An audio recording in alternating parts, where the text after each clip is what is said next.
Hey everybody, welcome to the Ronline Report, joined today by one of the legends in the sport, guy I've known a long time, a guy who's been on top of his game a very long time, still on top of his game, Victor Martinez. How are you, Victor?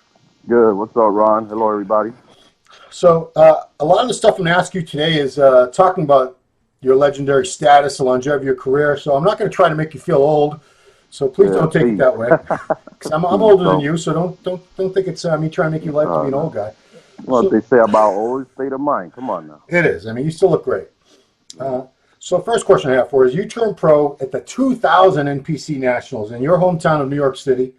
You're the only man who turned pro there still competing.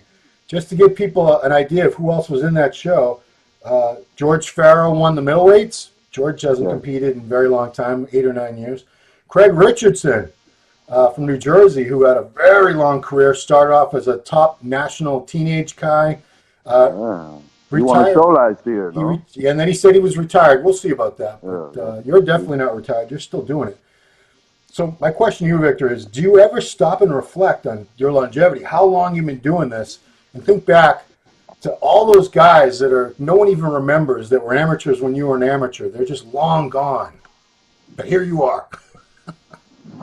Still plowing through. I mean, at the end of the day, as long as I've trained, I knew I wasn't going to stop training. So it's it's like clockwork, in and out. As long as you stay healthy, preserve those joints. Going to the gym for me is not just work. It's the way of life. So competing, I'm doing it this year is because last year I missed competing. I was getting ready for Tampa. And had another baby. Oh boy! So so I didn't compete last year. But other than that, I mean, why not? If I'm still going to the gym, I'm still eating healthy, I'm staying pretty good shape. Why not step on that stage? So I want to give people another idea. Your first pro show was 2001 Night of Champions. Was a show that sort of morphed into Steve Weinberger's show New York Pro, but at that time it was called Night Champions. Huge lineups. They had 30 to 50 guys in that show every year. First year you did it, this was your first show. This was the top 10. And I know a lot of these guys watching aren't going to know who half these people are. Orville Burke won, and then it was Dexter Jackson, who's still around, Tom Prince, Pavo Jablonski, Mike Matarazzo, Tommy Thorvaldsen. Rest in peace, Mike. Rest in peace. Yeah. Tommy Thorvaldsen, Ernie Taylor, Victor Martinez, Gunther Schlierkamp, and Milo Sarshev. That was the top 10. So you and Dexter are obviously the only two still competing. And it freaked me out. I looked at the whole lineup, and 3 guys from that lineup are no longer with us. Mike, who we just mentioned, Greg Kovacs, and Ed Van Amsterdam. So I guess, how do you explain how you and Dexter are still able to do this and still look good enough at your age in the 40s? He's even older. He's my age. He's 49. To still be able to compete with these 25, 30-year-old stallions at the top of their peak. You know it is, Ron. There's levels to this shit. There's levels to it. There's extreme, more extreme, and there's hell. We put ourselves through that in the beginning. That's how we got there. Now, given all the experience we had, me, Dexter, and all the other guys still competing our age, given all the extreme, everything we've learned, the knowledge has got to work for something. I mean, you got to use it, and we use it to stay in the sport, stay healthy, and still compete. So a lot of it has to do with the experience we had. We know certain things that we did before we can't do, the crazy lifting, the crazy throwing weights around. And that's how you preserve yourself, because you can feel like you're 20, but you're not going to do things like you're 20. You can feel your prime in your 30s, but, certain things are just, that's what people fail is they try to duplicate the same thing.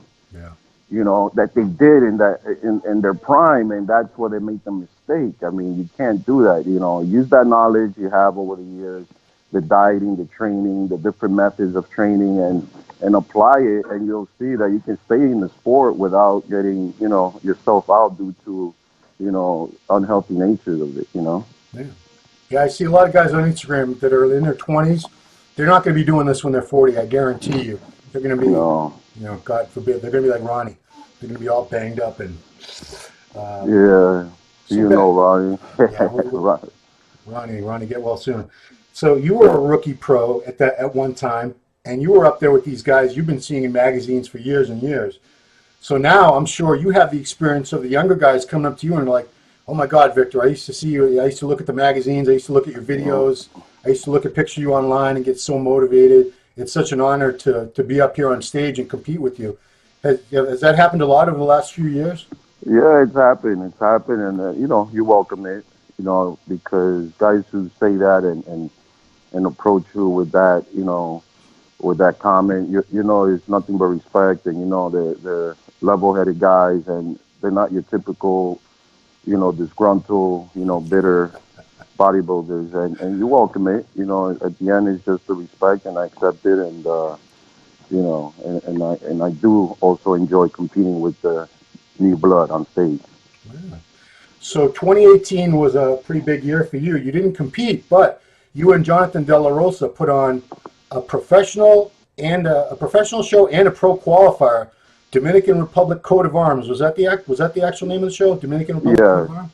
yeah, DR Coat of Arms. Yes, it is. So what was that the main project that kept you busy all last year? Yeah, it was hard only because, you know, we are doing a show overseas, Dominican Republic, my country, and it's it was a challenge because not only did we have to do it in another country, but we also had to face the obstacle of competing in a country that's been working with the other organization. Oh, yeah, So, that's right. so we had some obstacles, some, you know, people, you know, regardless whether it's government or sports, you know, people treated the same way, political, and you know, just trying to convince people like we're not there to try to deviate you or take you away from anybody. We're just here to give you another opportunity. You know, we went in, of course, with the MPC, IFBB Pro League. Yep. The other organization, you know, is the other organization, and they just kept, you know, their tactics were negative press, negative with no substance. You know, just Weren't basically they trying to telling them. they made you seem like this outsider even though you were born in Dominican Republic? They made me seem like an outsider. On top of it, they made it seem as if I was there just to use them and I don't know, take all this money, which I don't know where that came from, but they knew me. They knew me from before. They knew me from many times that I went to the country, Right. did guest posing for nothing, you know, supported athletes for nothing, you know, and it wasn't ever about money. So that's one of the things I made them understand. Like, look, we're not here for that. We're just here to give you opportunities. So you either take advantage of it or you don't. That's all you can say, you know. But the tactics that the other organization was using was just scaring them, putting fear, you know, telling them they're going to be suspended, they're never going to ever compete, they're never ever going to be a professional, and so forth. But at the end of the day, you know, the people, they show up. We have a few supporters within the country, outside of the country, and people love the way we treated them, and they're expecting more from us. Yeah, I mean, I heard nothing but good things about the venue, the hotel, the way you and Jonathan produced it. You guys got great reviews for first-time professional contest promoters. You know, you Tell that to Jim. Tell that to Jim, though. Yeah. So you'd put on an amateur show before that, right? Earlier in the year, the Legends show. Yeah. I have my Legends in the Bronx. Yeah. It's going on its 5th year this year, and I'm actually going to do a regional now. Me and John are getting ready to do a regional in the Dominican Republic, which will be Legends Dominican Republic. Oh, wow. Okay. So it'll be the part 2, and that's coming up in May. So a lot of guys, they look at these guys who put on pro shows and they think it's easy money. These guys, it's just they throw a show together and the money rolls in. Is it a lot more work than these people could ever possibly imagine? A lot of work.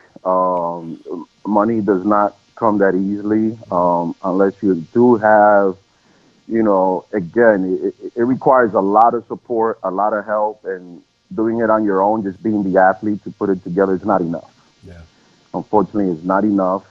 And it's like pulling out teeth, you know, it's to get the support from other people, from your own industry, You know, even from your own industry, forget the patrons, the people from the land, you know, the people from the country or the city you're doing it in. It's really, I mean, if I were to see one of my fellow athletes putting on a show and I know it's their first show, I will actually support them or find a way that how I can do it where I could just give them a chance to get up off the ground. And very few people did that for us, so it was an extra challenge. But in the end, we did it. Yeah. We did it. It was done, and we have very few people to thank, and it's great because now, you know, just the support we got, of course, from MHP, from the MPC, IFBB, Steve Weinberger, Jim Mannion. That's it. The list is so short that what else can you do? I mean, and of course the sponsors that were there. We were projected to get about 20 sponsors. I think we only got about 10, which is half the amount. So that alone, it put us, it left us in the red. But you lose the first year. But I guarantee you, this year is going to be a different story because now the word, like you said, got around and it's all positive. Does it mean a lot to you and Jonathan that you were able to do this in your? Was he born there too? Or he's born in New York? John was born in New York, yeah. So he's domesticated, but yeah. Still, you must have been proud to be able to bring something like that, a really cool pro show and a pro. Very proud. No, very proud because again, it's just giving the athletes an opportunity because the other organization they cannot compete in the Olympia. Right. But you're competing with us, they have the opportunity, and I was just happy that we were able to get at least one pro from the country to let them see, like, look, it's real, it happened, and there's your proof. Yeah. And now people seeing that now, they got the itch. And now I think the support this year will be about threefold, if not tenfold. And you had a Latino 212 champion. Yeah. Jose Raymond. Jose Raymond, yeah.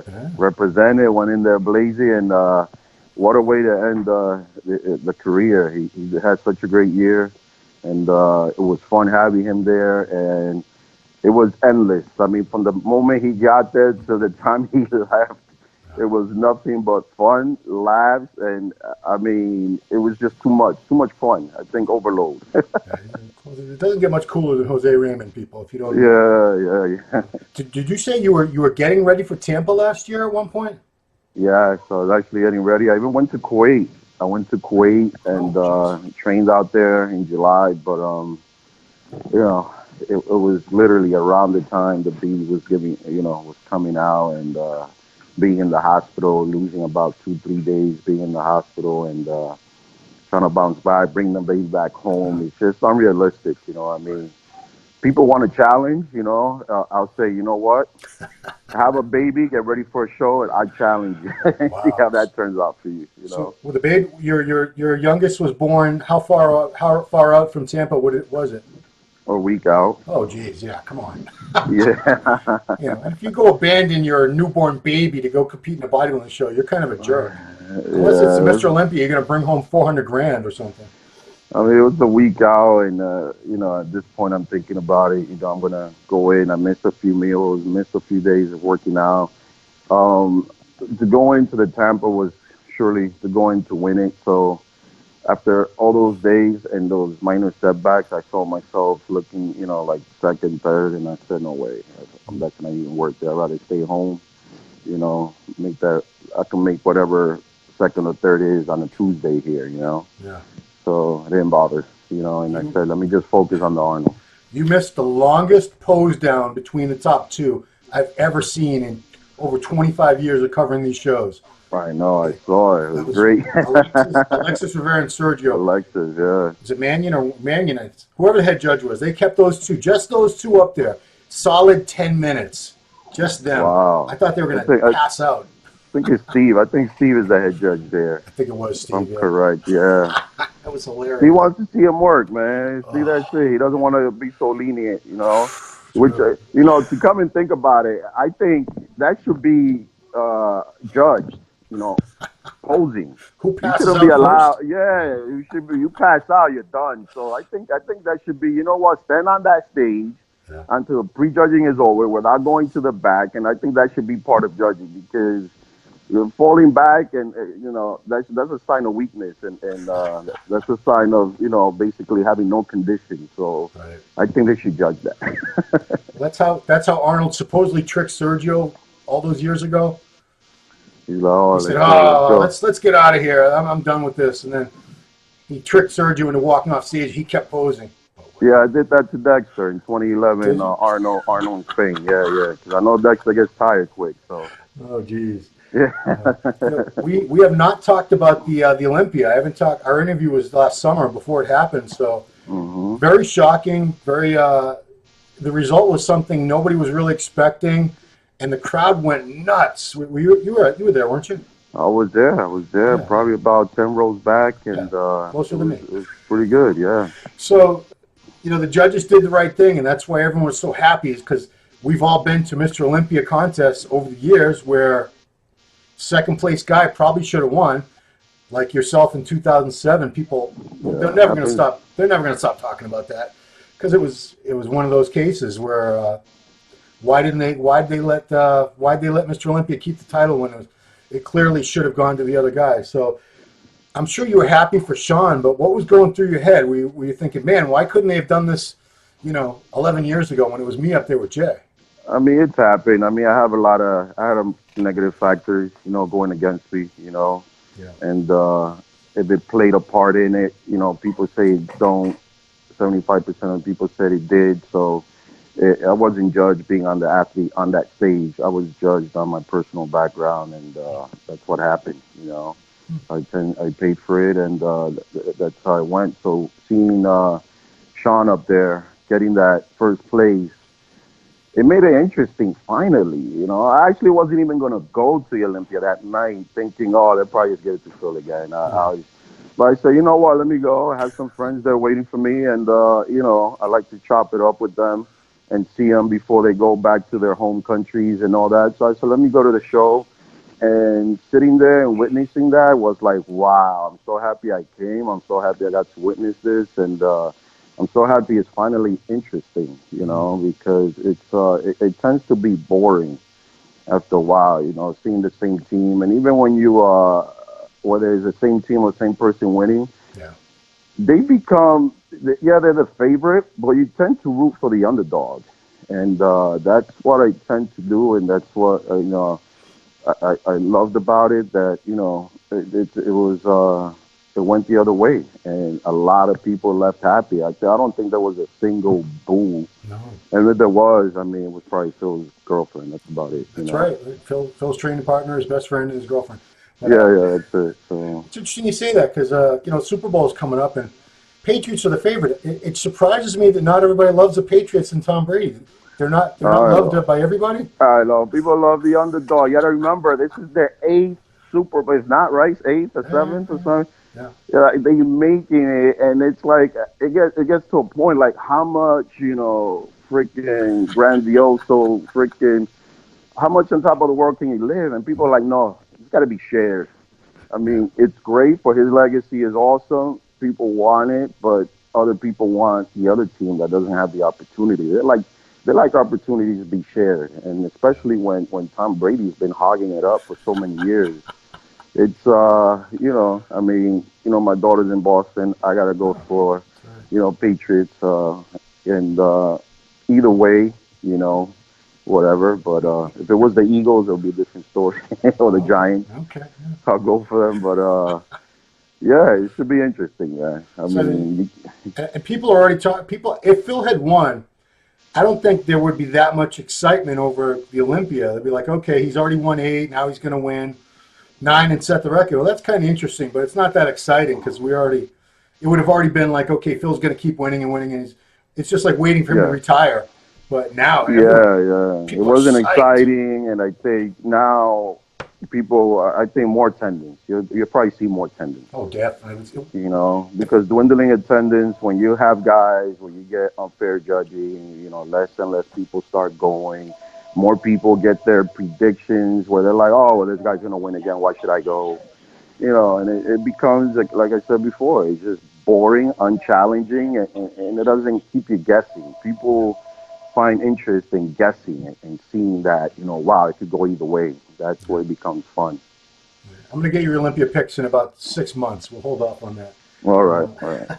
So you last competed in the fall of 2017, and because you took off all of 2018, even though it was obvious you were busy with the show and everything, I think a lot of people are starting to think maybe Victor's done. He's retired. Did you I'm think, always done. did you think about retiring at any point? Did you at any point last year did you say, you know what, I've been doing this long enough. I want to go on to the next thing, whatever that is. I mean, I'm always done. I'm done every night, and I'm like, oh man, I can't do this anymore. I get up and I do it again next day. So it's one of those things where people are always gonna say that. People want you to be done because when people are not doing anything interesting with their life, they don't have a goal, they don't have a preparation, they don't have anything going on. Misery loves the company, man. They want you. It's so true, man. It's so true. And they're like, oh man, it's too bad he got hurt. They love that, Oh, dude. Oh man, it's too bad he tore his knee. It's too bad, Ronnie. There's people right now, raising that, and because it's just a hateful freaking world. But that's where you make it interesting. You come back, yeah, and you just just give that look in that camera in that picture, like fuck you. You've been done. I mean, you've been written off. I want to guess like about a dozen times since I've known you as a pro. At least a dozen times. I remember hearing everyone like, "Well, that's it. Victor's done. He's done. That's it." Yeah. Again, I love disappointing, and it's just it's fun. It's fun. I just wish I could just pop up on the person's refrigerator, and be like, "Hi, I'm back, nigga." In the future, we'll have that technology available. I'm back. Booyah. So, okay. Physically, how would you rate your physique now at age 45 compared to like say 35? Are you better in some aspects, or some aspects you think were better then? Yeah. No. I say I take care of myself more. I'm not huffing and puffing. I don't have the extra weight, of course. I don't carry the extra mass. I'm probably about maybe 10 pounds lighter, 12 pounds lighter than I was, but I'm definitely feeling way healthier. I can manipulate my body a little bit more. I'm out and about. I do about 10, 12 hours a day out and about, aside from my morning training, with the kids, getting the food, training at night, training the couple of clients I have. So my energy level it's great, it's steady, and again, it's just health. And how about the way you look? How would you compare your physique now to the way it was, say, in 2007, which people love to say was the best year? No, yeah, like I said, I was at least 15 pounds of mass that I don't have now, but people are still going to see the shape. They're going to see the shape and the good muscle, quality muscle, nothing funky, nothing crazy, no synthol, nothing like that, and it's, Sure. So they're going to see, they're going to still see it, they're going to see it when I step on that stage again. So why do you think you're 15 pounds lighter? Is it certain compound movements you can't do anymore? Oh, man. Well, I mean, a lot of the heavy movements. Yeah. I was doing, you could say when I was benching 405, for reps, when I was squatting 6 plates for reps. I mean, if I keep doing that, it's going to open up a can of worms as far as, some sort of injury or anything like that. And I remember why is Dexter competing all these years? Why is he still there? Yeah. Dexter trains as healthy and as precise as possible, enough to stimulate the muscle to keep going. So trying to manipulate it, going to a Ronnie type training at this age, you're asking for it. Right. You're going to be asking for it. I don't care who you are, and every time you see a person do any heavy lifts, so personal record, whatever, anything like that, that could be your last lift. You don't even know it yet, because you're trying to be a hero or prove something that it's not even, jotted down in the history books, For your own personal best, all you can do is, keep that personal health rather than personal record. So how do your joints feel? Shoulders, knees, elbows, hips? No, great. I do a lot of alternative treatments. I do my acupuncture, I do cryotherapy. I do soft tissue work. That I never stopped. I've been doing that for about 15 years. And so I owe it to all of that. When people go to the gym, they eat healthy, they follow a training regimen, they think that's enough. But it's not. You got to do more upkeep, to preserve your body. You got to do body maintenance is what I call it. That's all it is, body maintenance. It's a lot of time and money that you have to, that you're investing in that other people aren't. Yeah, so there's time, there's money, but I barter a lot with a lot of these professionals, so to go in for a session, $200, get some acupuncture and soft tissue work, you work with them, give them some social media plug. Hopefully I'll get some customers, so that way you always have your treatments. What's your Instagram again, just so everyone gets on there? IFBB Vic Martinez. Where's it, Victor Martinez? It's one of those. Yeah. Usually if you put the name in, it comes up pretty quick anyway. Whoa. So people want it.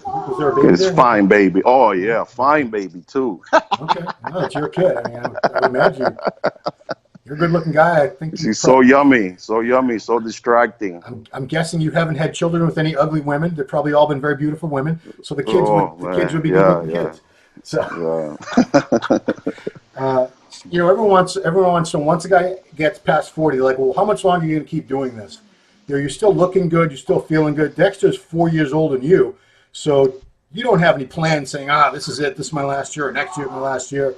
You're just going to you compete. You compete, and and as long as, like I say, you stay healthy, you compete. But you also, to step on that stage and to do a show and not really win, I mean, is it even worth it? Yes, if it's the Arnold, if it's the Olympia, you get that qualification, you're going to do it. Again, it's just about showing people that just because you're a certain age doesn't mean you're not competitive. So you have a whole list of fans and people over 40 rooting for you. You still have the people going for you. So as far as stopping is what becomes logical to even step on that stage. If you're not feeling good, you're not doing what it takes, or what you've done before to step on that stage, you're fooling yourself now. Like right now, I'm doing what it takes to really go in my best at the Arnold. If I wasn't doing that, if I don't plan on doing that, that's basically telling myself, you know what, that's it, no more. Yeah, and it should be said that the last season you competed, you did win a show, that Muscle Mayhem show. So you're still, yeah. So I mean, you are still at the top of your game, like Dexter. You're still up there with the best guys. Yeah. No, and now this Arnold has got a tough lineup. You see a lot of guys are, top 5 Olympians. So it's gonna be very interesting. And you knock some of these guys out, it's great. I mean, at the end of the day, I won't be last. I tell you that, Ron. I don't want to piss anybody off. This is no disrespect to anybody. Whenever I see the list for the Arnold come out, with very rare exceptions, there's always a couple guys. I'm like, who the hell is that? And those are the guys. Those are the guys that end up getting last. I'm not going to say the countries or anything, but it's always a couple random guys you never heard of. No, yeah, starting out. I mean, you step into the Arnold stage. I still remember when I stepped on it. I didn't know what the hell I was doing. It was probably one of my first going away competitions. I didn't know how to travel and prep for a show. You said you did like almost all your shows up to that point. You never had to leave the tri-state area. Never. Just stayed here. I didn't know what to pack. Nothing. I was missing food. I didn't know what to do. But so I'm sure it happens to a lot of young guys, unless they do have that good guidance. If they have good guidance, hey, let them be that guy who's gonna make a different, a different placing. Yeah. So this might seem like a crazy question, but if you could go back in time to 2000 and you could talk to the Victor Martinez who just turned pro at the Nationals and give yourself some really good advice for the future, what do you wish you had known 18, 19 years ago that you didn't know? Don't listen to a lot of people that sound like they do know, like they're talking about. Don't listen to them and pay somebody in Sound Factory not to let me in.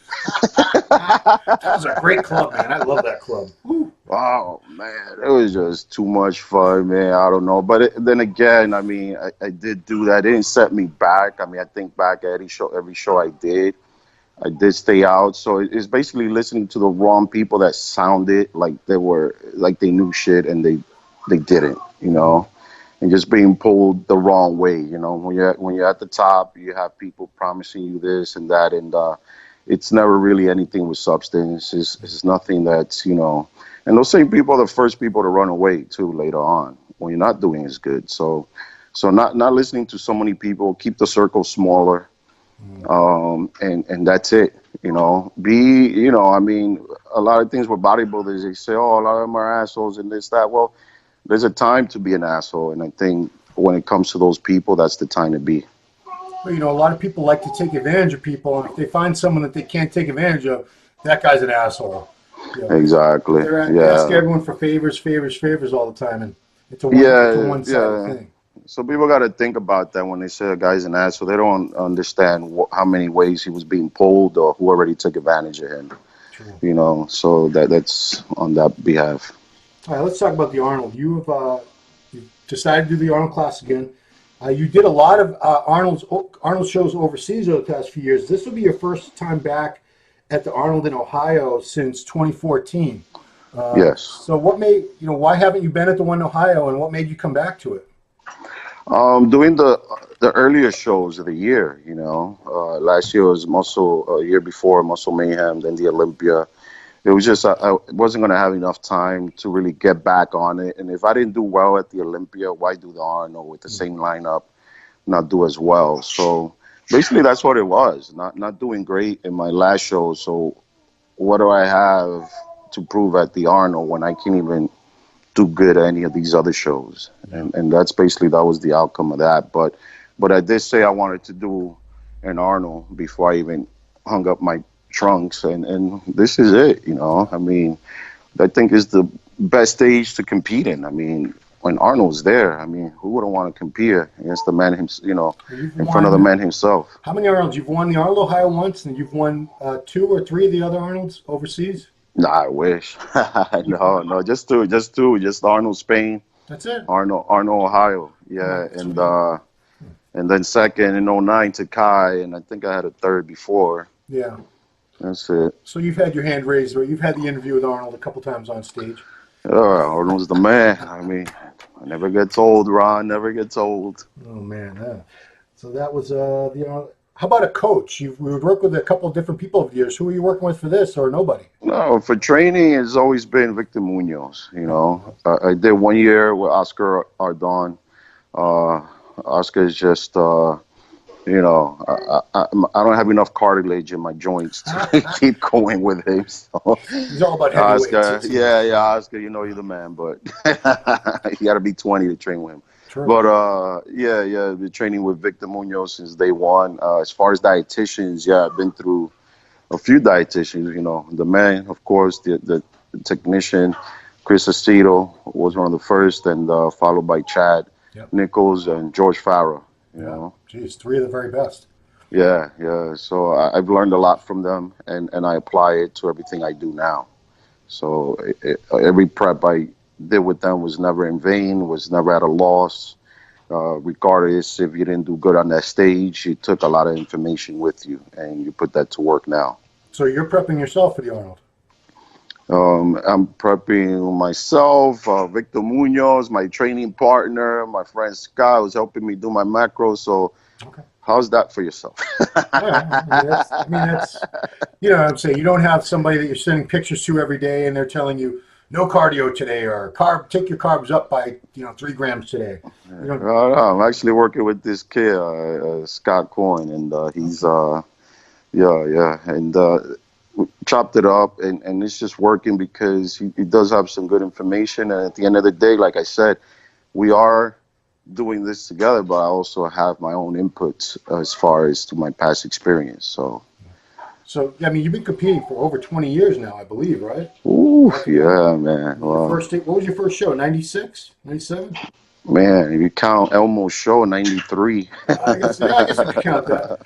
But Yeah. so when you were in your 20s, 30s versus now, getting in shape, do you find you had to make adjustments? You need to eat less carbs, less calories, do more cardio.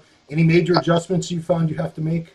Yeah, I don't have as much fun as I did in the off season, because I love my pizza. I can eat a pie a week, and now it's just now so sporadic eating pizza. Yeah, you do like And pizza. so one thing I told myself about eating is you can actually kill yourself eating. So I don't eat for fun as much as I do, for a purpose. The purpose of feeling energetic, feeling healthy, and that's it. That's why I eat.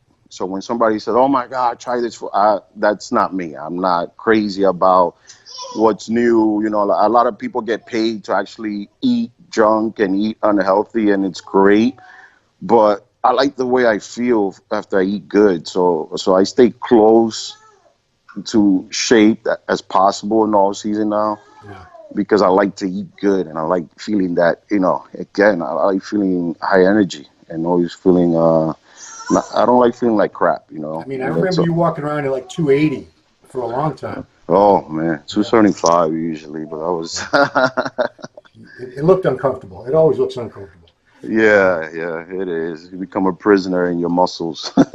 So for this Arnold, what are your goals? I'm sure you'd love to get another Arnold win because you did win the show, Yes. 2007. Nobody really has you on the radar when they're talking about the possible winners. They're only talking about like three guys. But No, that's great. Release pressure off of you. It lets you work on your own, and at the end of the day, deliver. So it's great. I don't mind it. It's and like I said, I'm competing with guys that got off the Olympia stage, so they are going to be spoken about more than me, and I don't mind that. That's the name of the game. That's how it is. I mean, and if I come in, and surprise them, then it'll be on that first call out, everything. because regardless of how you finish, and you're not going to be last, but regardless of how you finish, you're still. I know you're probably not comfortable with hearing yourself called an icon, but at this point you really are. You've been around so long, and you've been on so many magazine covers. You've been in so many Olympias, Arnold's, won so many shows, and especially in Latin America, you're the most accomplished Latino bodybuilder of all time, along with Sergio Oliva. His career compared to yours was very short compared to as far as how many shows he did and everything. Do you have a sense of? Do you ever sit back and think of like everything you've done and all the people that have been motivated and inspired by you over the years? I mean, it still becomes unreal until you actually see them, and it's very humbling, and to feel that way. I get a little uncomfortable with it because I still don't get it. I mean, I think if I would have, one of the things I think I liked, you said one thing that you said I would have told myself when I was younger would have been, you know what, just believe in yourself 1,000%. And a lot of times there was some doubts only because of the political nature.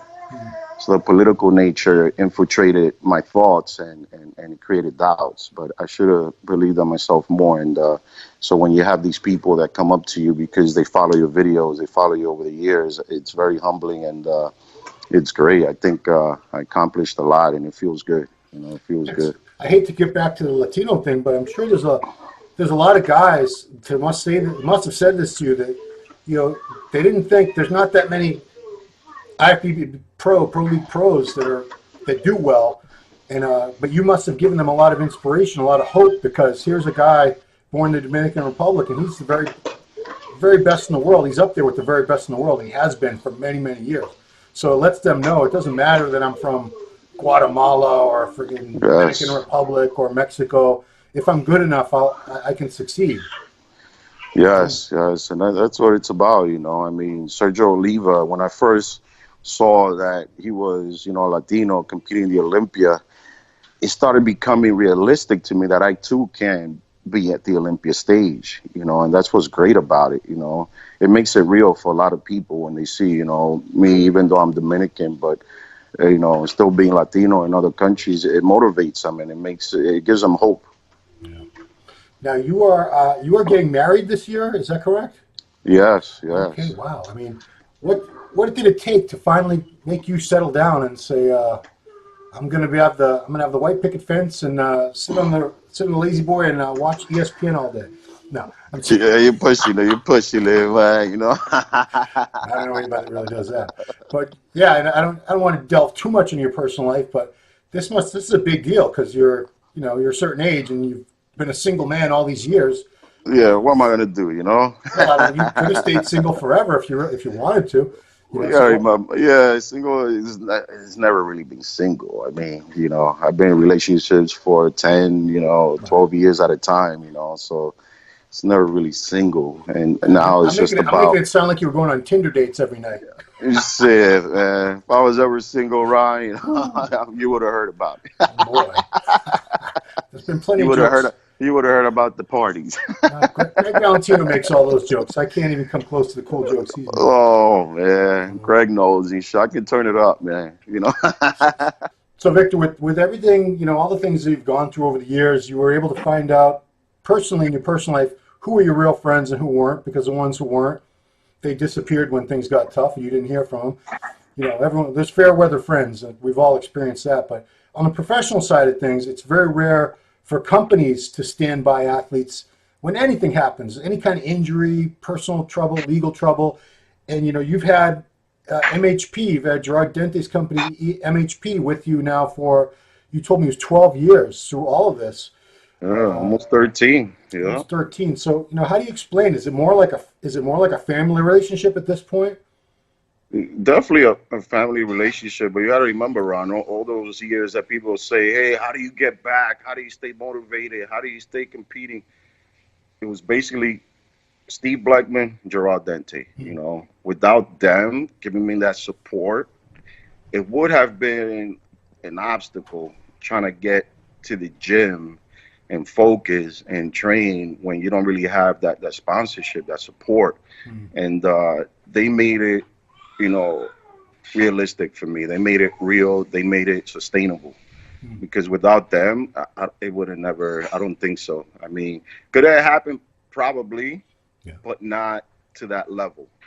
Because their support not only woke me up to seeing how they were with me, but that also made me work so much harder and show them that what your support is not going to be in vain. It's going to be this is what it's about, and that's why I delivered. But definitely, I mean, Gerard, Steve Black, I'd do anything for these guys.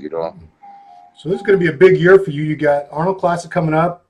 Do you have any other shows in mind, or is you just planning one show at a time at this point? Yeah, Arnold Classic. I love to do Brazil. Love Fala Galera. Love the Brazilians over there. They definitely. I have to say, one of my biggest fan base. Even bigger than Dominican Republic, to tell you the truth. And yeah, and I love to compete in Brazil for the Arnold. I love to go to Australia, but for some reason, they don't let me into Canada. I doubt they'll let me in Australia, and I don't want to go through the headaches of traveling 22 hours or whatever it is, and then being, Turned away. denied for whatever reason, And I wanted to compete in Australia. I wanted, Doherty, and but for me to go there, it's like a 3-month process, and I don't think I have time now. So you got that. You're going to do your Victor Martinez Legend show in the Bronx again. Yes. Is that July? Yeah, it's going to be in August 24th. August 24th. So npcnortheast.com, I think, has all that info on it. And then you obviously, what month do you get married? April. Oh, okay. So that's coming right up. So and then you have your pro show and your pro qualifier. Yeah, the Earth's gonna shake that day. November. Wow. So big year. Wow. Cool. Well, we have only 5 weeks left before we get to check you out again on stage at Columbus, Ohio. I can't wait. It's amazing to me to see someone. I'm old. I love seeing guys. I'm going to say my age, even though you're a few years younger. But 45 as a bodybuilder, that's like in dog years. That's like 1,000. I know, right? That's why it's just you and Dexter. All these other guys are long gone. It's hard to keep doing this for years and years and years at that level. And here you are. It's inspiring. I'm sure a lot of guys over 40 are like, Victor Martinez, man, Dexter Jackson. Those are my dogs. Forever grateful, Ron. I don't take anything for granted, and you know, all I do is wake up happy, wake up grateful. Every workout I'm able to start and finish. I'm happy. I'm happy. I'm complaining a whole lot less, you know, and just enjoying a whole lot more. You know, not too much where I get in trouble, but I'm still enjoying. Yeah, those days are gone. But okay, well, I appreciate you taking the time, Victor, as always. Looking forward to seeing you compete again. It's always a pleasure. You always bring an amazing package. I still think you're one of the very best physiques of this generation. You know, Thanks, Ron. No weak points, structure, mass, shape, posing, presentation. You know, it's all there. Victor Martinez. That's why you're still where you are. Thanks, Ron. So appreciate it. And everybody, check him out. Check him out at the Arnold Classic in a few weeks. Hopefully a couple other shows this season. If we're lucky, we'll see him again. And, you know, best of luck in your last few weeks of prep here. Let's push it. Let's push it. And let's get some stage time, you know. Great. All right. For the Ronline Report, it's been me with Victor Martinez. Thanks for watching, everybody.